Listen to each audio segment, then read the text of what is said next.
Ah, on a tellement souhaité vous rencontrer, cher Jean. Vous, le pionnier des images sous-marines, du cinéma animalier, et vous voulez bien nous le montrer, ce film des Méduses, qui a inspiré de si belles pages, une si belle page à Paul Valéry. Et oui, c'est dans Degas, Danse, Dessin. Il a songé à faire ce livre pendant près de 30 ans, et il y a inséré, ayant vu votre film, la très impressionnante prose, très poétique, dont je vais donner la lecture. Mallarmé dit que la danseuse n'est pas une femme qui danse, car ce n'est point une femme, et elle ne danse pas. Cette remarque profonde n'est pas seulement profonde, elle est vraie. Elle n'est pas seulement vraie, c'est-à-dire se fortifiant toujours plus à la réflexion, mais encore elle est vérifiable, et je l'ai vue vérifier. La plus libre, la plus souple, la plus voluptueuse des danses possibles m'apparut sur un écran où l'on montrait de grandes méduses. Ce n'étaient point des femmes, et elles ne dansaient pas.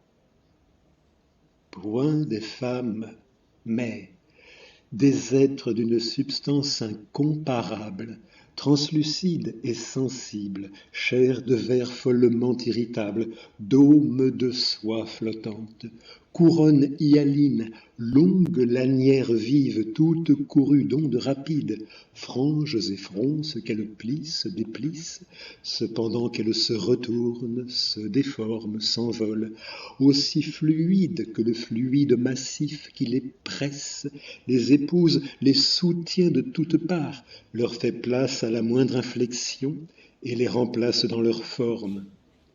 Là, dans la plénitude incompressible de l'eau qui semble ne leur opposer aucune résistance, ces créatures disposent de l'idéal de la mobilité, y détendent, y ramassent leur rayonnante symétrie.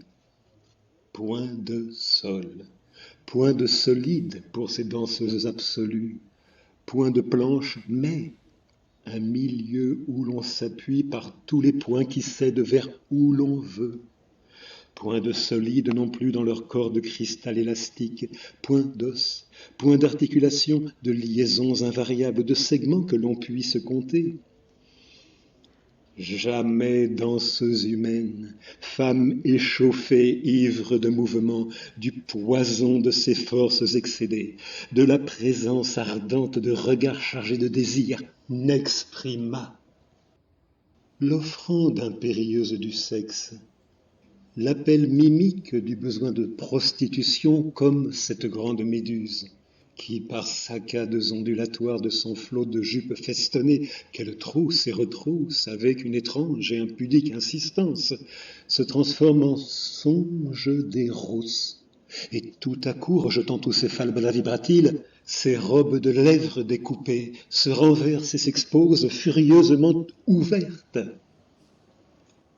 Mais aussitôt elle se reprend, frémit et se propage dans son espace et monte en montgolfière à la région lumineuse interdite où règne l'astre et l'air mortel. Voilà une lumière qui est faible, le mouvement est grand. Voilà une lumière forte, le mouvement s'arrête. C'est-à-dire qu'il doit agir des deux côtés à la fois, sans doute, et ça amène moins de déplacement. Voilà très peu de lumière, etc.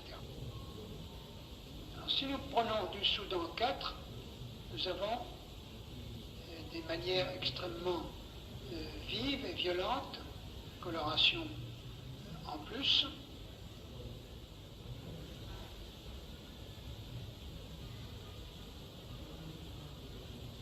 Et ça n'est pas accéléré par la prise de vue. C'est vraiment la prise de vue normale.